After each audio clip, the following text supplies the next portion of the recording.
El Señor esté con ustedes. Lectura del Santo Evangelio según San Mateo.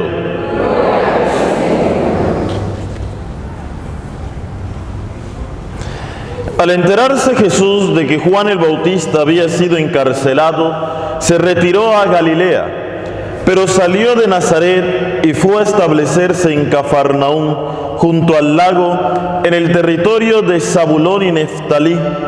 Así debía cumplirse lo dicho por el profeta Isaías acerca de la tierra de Zabulón y Neftalí, la región que va desde el mar hasta el otro lado del Jordán, la Galilea rodeada de gentiles. El pueblo que andaba en tinieblas vio la luz de un gran día. Vivían en sombras de muerte y una luz les brilló. Entonces comenzó Jesús a proclamar: vuelvan a Dios, porque ya llega su reinado. Palabra del Señor. Vamos a darle un fuerte aplauso a la palabra que hoy ha sido proclamada.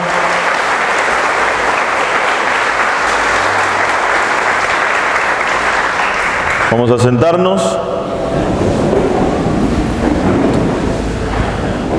Como les he dicho, queridos hermanos, al principio de esta Eucaristía, hoy es el Domingo de la Palabra de Dios, un día instituido por el Papa Francisco para que nosotros como católicos le demos la importancia de vida a las Sagradas Escrituras o a la Biblia.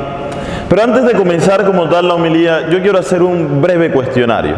Quiero hacer unas preguntas cortas sobre Sagradas Escrituras para ver cómo estamos nosotros de Biblia. La primera pregunta es sencilla. ¿Quién fue el que le cortó el pelo a Sansón? ¿Ah? Dalila era la esposa, pero Dalila no fue el que le cortó el pelo a Sansón. Dice Jueces que Dalila lo que hizo fue dormir a Sansón para que viniera otro hombre y le cortara el cabello. ¿Con qué mató David a Goliat? Con una piedra. Eso no dice Primera de Samuel. Primera de Samuel dice que David cogió unas piedras con una honda, le pegó en toda la frente con las piedras y lo hirió de muerte. Eso quiere decir que no lo mató con las piedras. Después dice Primera de Samuel que David cogió la espada de este hombre, cogió la espada de Goliat y con la espada lo mató. Y terminó cortándole la cabeza. Entonces, David mata a Goliat con la espada de Goliat. Con las piedras lo hiere de muerte. Pero también hay un libro en la Biblia que comienza diciendo que quien lee ese libro va a ser feliz. Es el único libro de la Biblia que dice que leyéndolo nosotros podemos alcanzar la felicidad. ¿Cuál es el libro? Se quedaron mudos ahora. No sé, no respondo. Vamos a llamar a un amigo. Hermanos, el Apocalipsis en el capítulo 1, versículo 3 dice que quien lea este libro va a ser una persona feliz. Vamos a ver, esta es más sencilla. ¿Cuál fue la primera ciudad que se creó en el mundo y quién la fundó? Sale en el Génesis. ¿Quién fue el fundador de la primera ciudad en el mundo, de la primera ciudad que habla la Biblia? No, Enoc se llama. Y fue fundada por Caín. ¿Recuerdan que después de que el Señor lo echó, fue Caín y fundó una ciudad, la primera ciudad del mundo? Estamos rajados en Biblia. Y estamos rajados en Biblia, esto puede ser por varias razones. Primero, porque no la leemos. Segundo, porque la leemos por leer y no nos detenemos en los detalles. Eso quiere decir que no la leemos conscientemente. Tercero, porque puede tener el mal del padre Haydn, que es olvidadizo. Entonces pudieron leerlo atentamente, pero ya a la vuelta de un tiempo se les olvida lo que leyeron. Pero yo quiero salir de esa duda ya. Alce la mano los que han leído la Biblia completa. ¿Quiénes han leído toda la Biblia, desde el Génesis hasta el Apocalipsis? Alce la mano. Una persona. No, debería darles vergüenza, hermano. Una persona. Entonces ya sabemos cuál es la respuesta. La respuesta es que no leemos la Biblia. Y porque no leemos la Biblia, entonces desconocemos todo eso.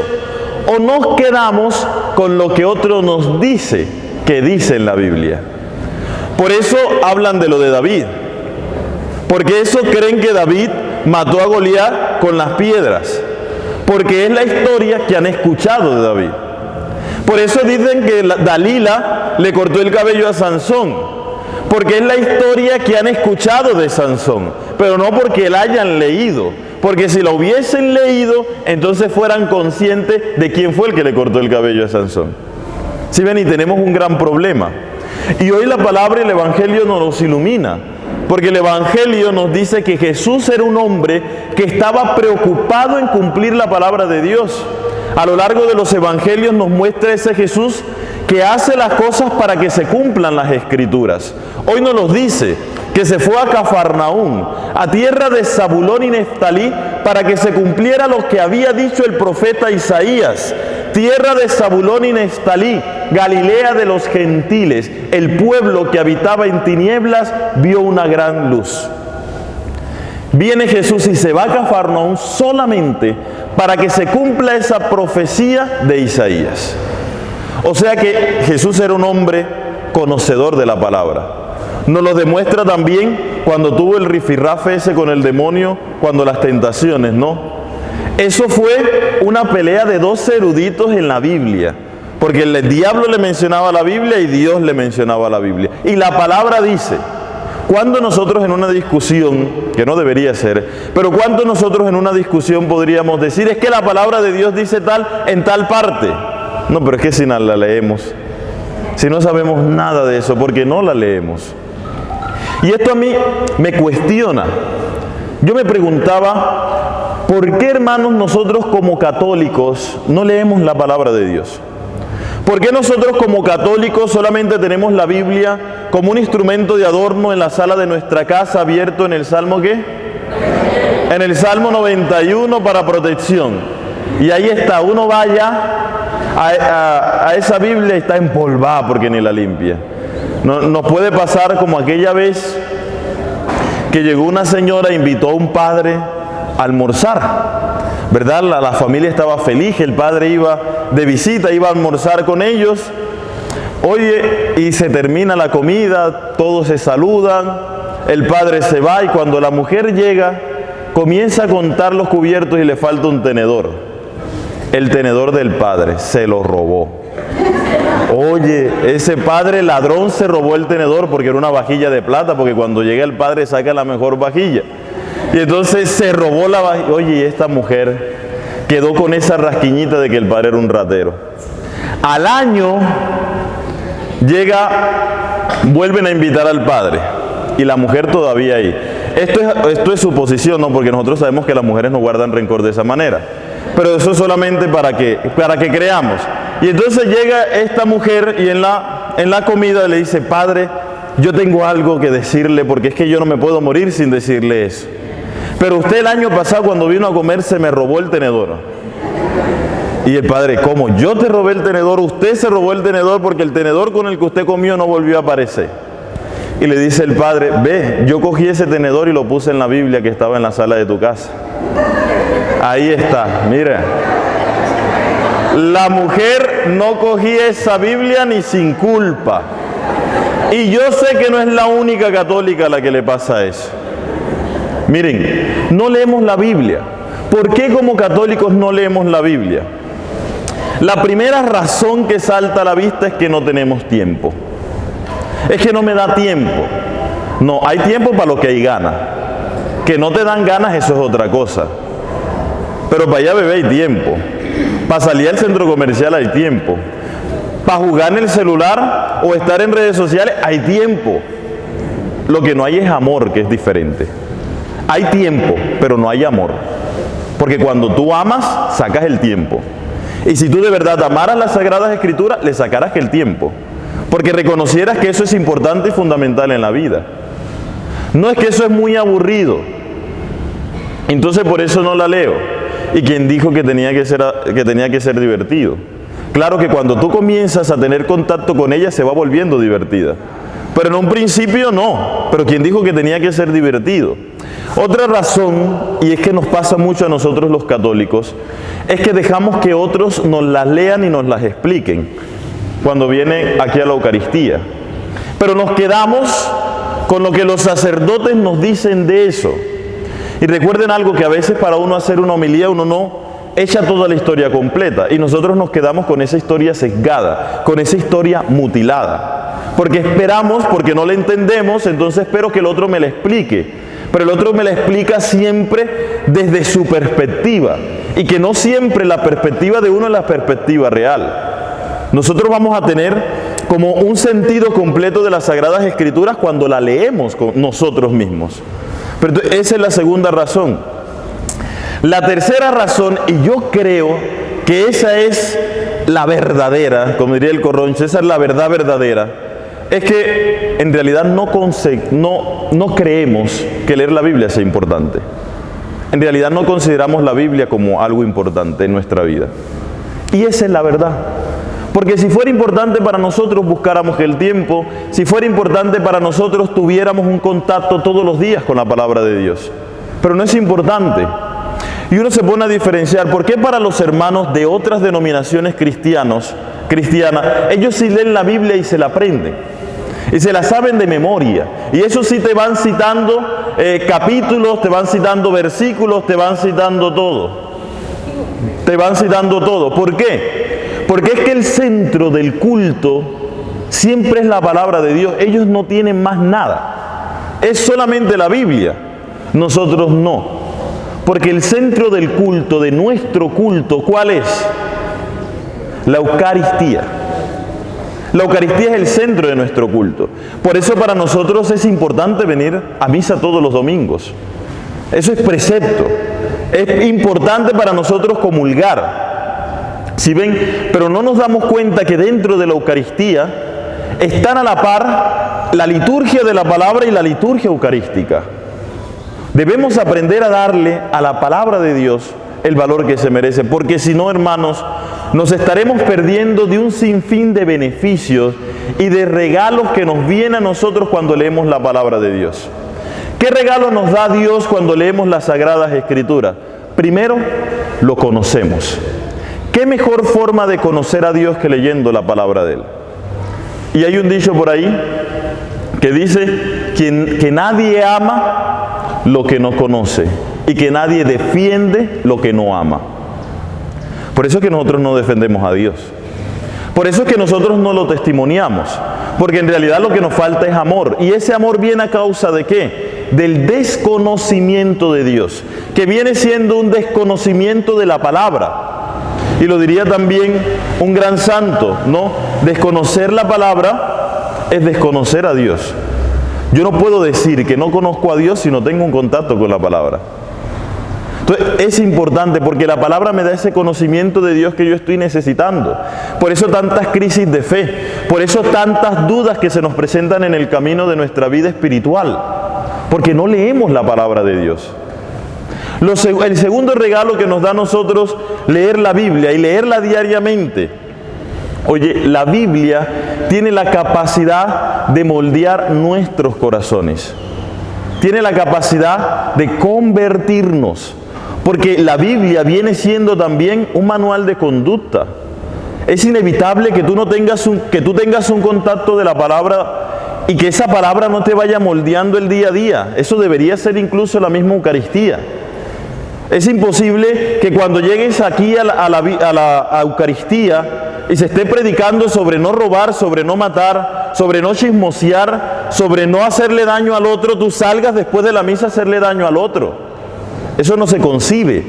Y si eso lo tuvieras todos los días, esa palabra que te está iluminando, esa palabra que te está guiando, que te está diciendo por aquí sí, por aquí no, entonces inevitablemente tu vida va a cambiar. No hay verdadera conversión si no hay un encuentro con la palabra. No hay. Además porque nosotros debemos tener memoriales en las Sagradas Escrituras. ¿Qué son memoriales? palabras de Dios que nos regala Dios que nos sostengan. Por ejemplo, un memorial. Uno debe tener una cita bíblica de bandera. La mía es Juan 8:32. Conoceréis la verdad y la verdad os hará libres. ¿Cuál es la tuya? Y si no tienes la tuya es porque no lees la palabra de Dios. Pero todos debemos tener una palabra de Dios que cuando en medio de crisis, en medio de dificultades, de desaliento, de soledad, acudamos a la palabra y la palabra nos vuelve a dar vitalidad y nos vuelve a dar fortaleza. Entonces, la palabra, ese es el otro regalo, la palabra convierte el corazón, la palabra moldea nuestro corazón y lo lleva y lo hace conforme a Dios lo quiere.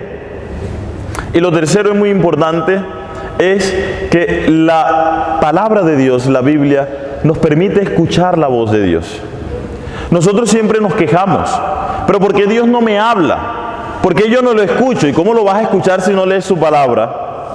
Si es que Dios habla a través de su palabra, ciertamente habla a través de la creación, ciertamente habla a través de los hermanos, pero Dios habla principalmente a través de la palabra de Dios. Entonces, ¿cómo lo vas a escuchar si no la lees? Es imposible. Y nos puede pasar como le pasó al pueblo de Israel cuando escuchó por primera vez la voz de Dios, que termina diciéndole a Moisés, por favor, ya no queremos escucharla más, porque nos da miedo. Y por eso es que nosotros vivimos con miedo, porque nos negamos a escuchar la palabra de Dios. Pero además esa palabra de Dios es lo que hace que la oración sea un verdadero diálogo. Porque con la oración yo le hablo a Dios, pero con la palabra de Dios, Dios me responde a mí. Si no leemos la palabra de Dios, nuestras oraciones son un monólogo, en el que yo hablo como cotorra vieja a Dios y hablo y pido y doy gracias y hablo, pero no escucho a Dios. ¿Y por qué no lo escucho? Porque no acudo donde Dios habla, que es las Sagradas Escrituras. ¿Cuál es la finalidad de todo esto, hermanos? Promover la lectura de las Sagradas Escrituras. Que ustedes puedan leer la Biblia. Y eso tiene que ser todos los días. Y no tiene que ser que se van a pasar una hora dedicándose a leer la Biblia. No, 10 minutos al día es suficiente. Si tú coges y lees un capítulo diario, la Biblia tiene 1328 capítulos. Tú en 3 años y medio ya te has leído la Biblia. Y si eres juicioso y vives hasta los 80 años, te has podido leer la Biblia en un promedio de 15 veces en tu vida. Si hay tiempo. Lo que no hay es amor, pero tiempo sí hay. Entonces, si tú comienzas a leer la Biblia un capítulo por día, comenzando por los Evangelios, primero Nuevo Testamento y después Antiguo Testamento, 3 años y medio bastan para que te leas la Biblia completa. Y si eres juicioso, te la puedes leer incluso en un año y leerlo varias veces. Y te voy a dar como un método pequeño para que tú puedas leer, orar y meditar con la palabra de Dios. Cuando uno lee la Biblia, ¿qué es lo primero que tiene que hacer? Ponerse en la presencia de Dios, invocar el Espíritu Santo. Porque la lectura no es nuestra. Nosotros no estamos cogiendo un libro cualquiera, estamos cogiendo la palabra de Dios. Y el Espíritu Santo nos tiene que iluminar para que nosotros podamos entender esa palabra. Entonces, lo primero es pedir el Espíritu Santo. Lo segundo es leer la palabra de Dios detenidamente, masticándola. Hay una expresión que se llama rumiar, ¿no? Lo de las vacas, que es más o menos como tragar, volver a sacar, volver a masticar, tragar, volver a sacar y volver a masticar. Así tenemos que hacer con la palabra de Dios cuando la leamos. No es solamente tragar, sino masticarla, leerla detenidamente. Y lo tercero es meditar. Después de que has leído esa palabra, te das un tiempo de unos 5 minutos para meditar. Y uno medita preguntándose qué significa la palabra que he leído. ¿Qué quiere decir esta palabra? Después, ¿qué me dice a mí esta palabra el día de hoy? Y terminas tú haciendo una oración con la palabra que has leído y que has meditado. Y comienzas y oras y das gracias al Señor por esa palabra y pones en tu presencia lo que esa palabra te iluminó. Y terminas, y el último paso es viviendo la palabra que has leído. Es que tú salgas de tu casa y trates de cumplir lo que leíste en esa palabra. Que no es fácil, nadie dijo que era fácil, pero sí es necesario. Entonces, eso es lo que en la iglesia, hermanos, se ha llamado toda la vida lectio divina, que es una lectura orante de la palabra de Dios. Y te invito a que lo hagas sencillo. En 10 minutos has hecho una lectura orante de la palabra de Dios. Hermanos, pidámosle al Señor que nos conceda en este día amor. Amor suficiente para entregarle nuestra vida a Él. Amor suficiente para disponer nuestros oídos y nuestro corazón a escuchar la palabra de Dios. Y que la palabra de Dios sea en nuestra vida tan importante como lo es la Eucaristía. Que lo tengamos presente en cada momento. Gloria al Padre y al Hijo y al Espíritu Santo.